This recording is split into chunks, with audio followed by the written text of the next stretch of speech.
لیکن اسے گناہ چھوڑ ہی نہیں جا رہے۔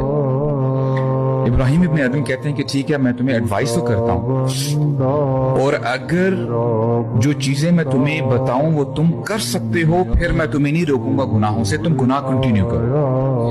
کہتے ہیں کہ اگر تم گناہ کرنا ہی چاہتے ہو تو ایسی جگہ میں جا کے گناہ کرو جہاں پہ تمہیں اللہ تعالیٰ نہیں دیکھ رہے، یعنی تعصی من حیث لا یراک۔ تو کہتا ہے یا شیخ ایسی تو کوئی جگہ ہی نہیں جہاں پہ مجھے اللہ تعالیٰ نہیں دیکھ رہے، پلیز ایڈوائز می۔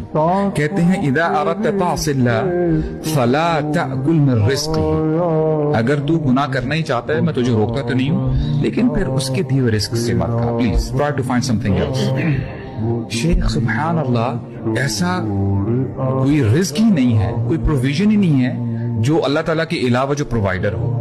یا شیخ پلیز ایڈوائز می، اگر تو نے گناہ کرنا ہی ہے تو پھر تو اس کی زمین پر نہ رہ، کوئی اور زمین دیکھ وہاں پہ جا کے گناہ کر۔ یہ بندہ پھر سرپرائز ہو جاتا ہے۔ اور پھر ابراہیم ابن ادم کہتے ہیں کہ دیکھ تو رہ اس کی زمین پہ رہا ہے، اس کا دیا ہوا کھا رہا ہے اور تو چھپ نہیں سکتا اس سے، تو پھر تو گناہ کیوں کر رہا ہے؟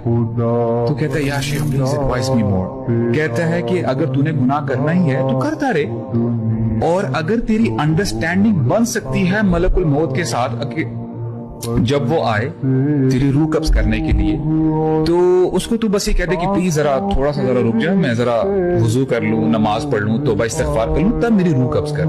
اگر تیری انڈرسٹینڈنگ ہو سکتی ہے تب تو چل اور اپنے گناہ کو کنٹینیو کر۔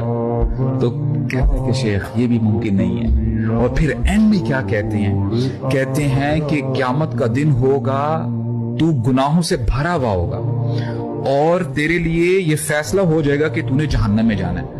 اگر تو وہاں پہ فرشتوں کو روک سکتا ہے کہ نہیں جی میں نے نہیں جانا جہنم میں، تب تو گناہوں میں کنٹینیو کر اور تو گناہ کرتا رہے۔ تو پھر بندہ یہ جب سنتا کہتا کہ حسبک حسبک، کہ شیخ میں چانس نہیں ہے، میں اب توبہ کرتا ہوں، میں اب توبہ کرتا ہوں۔